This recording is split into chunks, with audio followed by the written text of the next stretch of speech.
I just want to ask Lierre about, I know we got a speaker's corner and all of that. If you have any other recommendations about non-violent direct action that we could participate in? You know, one thing is like, what's hot right now? Like, where is the attention being focused? So that's one thing. Another thing for target selection, I think it looks a lot better when we're doing something that we have a right to do and they come after us. I don't think it looks as good when they're doing something and we go after them. I think it looks much better when they're the bullies and we're the women being normal, doing regular democratic things, and they try to stop us, and then they get violent and try to stop us, and then they go completely insane and try to stop us. That's when we get the sympathy. So in terms of target selection, I would keep that in mind at all times, that it looks way better if you're doing something that you should be allowed to do, and they're not letting you do it. And I think about those 4 teenage, young black men who sat down at a lunch counter and asked for a cup of coffee. That's a perfectly normal thing for somebody to want to do. And they faced dramatic racist violence for just asking for that. But that's how they got the sympathy. Like, that's how they got the Civil Rights Act, was by doing that over and over again. Like, we're just human. We're just asking for a cup of coffee while we sit here and do our schoolwork. We should be allowed to do this, and everybody has to see sense. And I think it's very similar. Just do the thing that you think you should be allowed to do because you're human and you live in a democracy, and let them come and show the world how bad they are. So that's like the basic framework, and it just depends what else is happening here. Like, we're going to the UN, next month because of all the shit the UN is doing about gender stuff. Oh, and that guy who attacked Posey with the tomatoes, you all saw that, right? Yeah, you better believe that's going to be one of the things that we're going to be talking about there.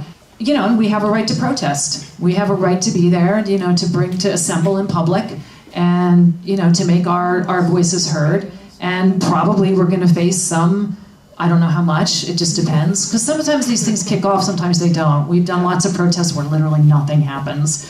But other times it's a complete madhouse.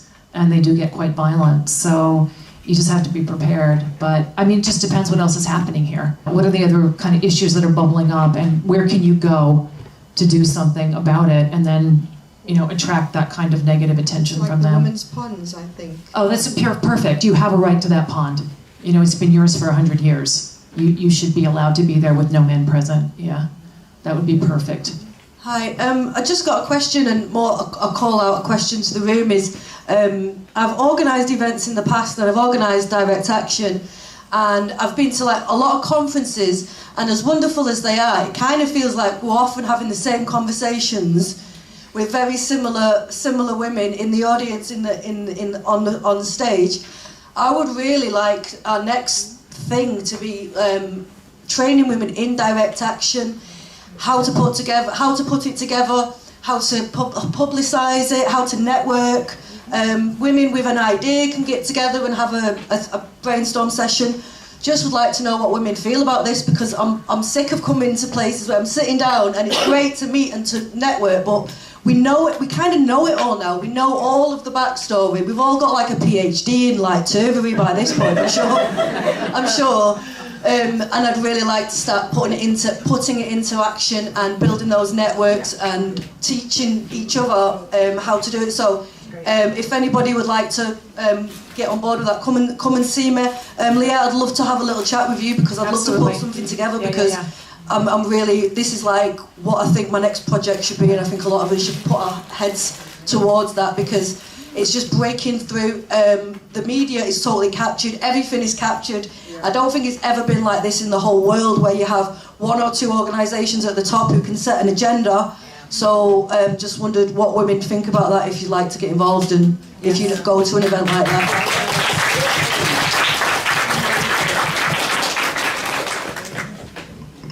Yeah, just carrying on from what Katie was saying about the mainstream media. You're saying in the US you've just not been able to break it. Can you say more it's about weird. That? We get a lot of Tucker Carlson, Fox News people. So Kara's been on Fox News, I don't know, maybe 5 times now. Posey was on twice. And they do great. When our women get on there, they're fantastic. But then, of course, nobody who's even, midline to left will listen to it. It's like, what do you mean you're on Tucker Carlson? And then you have to have a huge fight about it. And it's like, well, you tell me when Amy Goodman is willing to talk to us. Amy Goodman's, Democracy Now!, she's the big lefty one. Rachel Maddow, we can't get any of them to pay any attention, so we just have to You don't hear her at all. No. Does anyone know her position? She's totally pro-trans. Her wife, really? Yeah, she's completely pro-trans. All right. Yeah. All right. I'm gonna They all are, they're captured. And I'm not saying that we can't get through to them, but at this point, they have completely bought the entire package. That this is gay plus, this is a poor oppressed minority, that we are some kind of right-wing bigots. They don't understand that there's a feminist perspective on this, and we don't have any point of access to get through to them.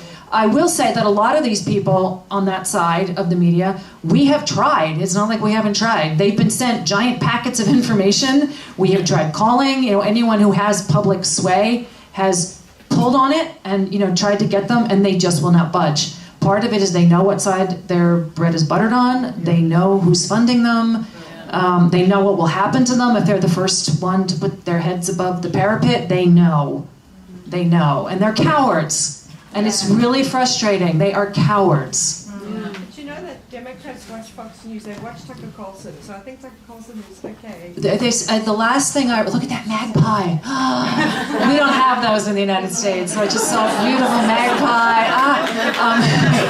The largest demographic of people, of the new watchers of Tucker Carlson are liberal women, like between the ages of 25 and 34. Every single day, he gets more and more of them. They're sick to death of the woke mob coming in. No, it is actually very good news. It's sort of scary news because he's also kind of crazy, but at least they're branching out. They know they're being lied to by the left-wing media.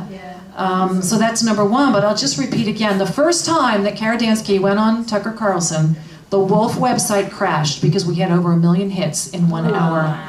That has never happened in my lifetime as a radical feminist. That's over 1 million women went to a radical feminist website and had to at least read the front page where we say, what is radical feminism? That's over 1 million women saw that. So I don't care what anybody says about Tucker Carlson. We got that done, and we're going to keep getting it done. And I'll just say one more thing.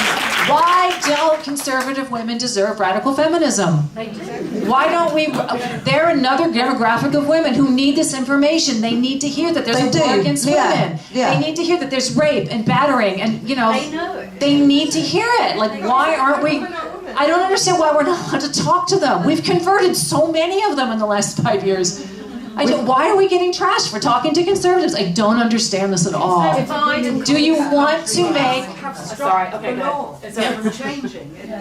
I'm not a conservative, but I have to pay the due to the conservative women in this country who have stood within their own party and actually made a huge difference in terms of what we've got to deal with in terms of the legislation. They know. Okay, final question. It's not a question, it's a comment really based on from what you were saying and so on. I'm in the Women's Rights Network, and one thing that we found very successful is having street stalls in all over the country, so on local high streets, having just stands with lots of information where people can come up and talk to you and find out about stuff. And that really recruits people to you as well. We found that we've grown in numbers because people come up to us to say, thank God there's somebody saying this. I didn't realise that there were people that were saying this in public, and can I join you, and so on. So that's one thing I'd really recommend you do if you're in the UK. Join the Women's Rights Network and help us have more street stalls in local places, Brilliant, thank you very much. Thank you, everybody. Jan, Lierre, would you like to say anything in terms of wrapping up? Go out there and do it. If you want to join the Fawcett Society, get in touch with us and we'll put you in touch with anybody else who's doing it. It will be a great victory when we take that back. Having more hands-on trainings about how to do this, because we've been doing that now for the last, almost a year now, through WDI USA, and it's been so much fun, and we really are getting somewhere on a grassroots level, just teaching women how to do this who really want to learn. And you have a great time, and then you may or may not get press afterwards, so let's get it done. We did it for Greenham. Yeah. Did it, look. Brilliant, thank you very much.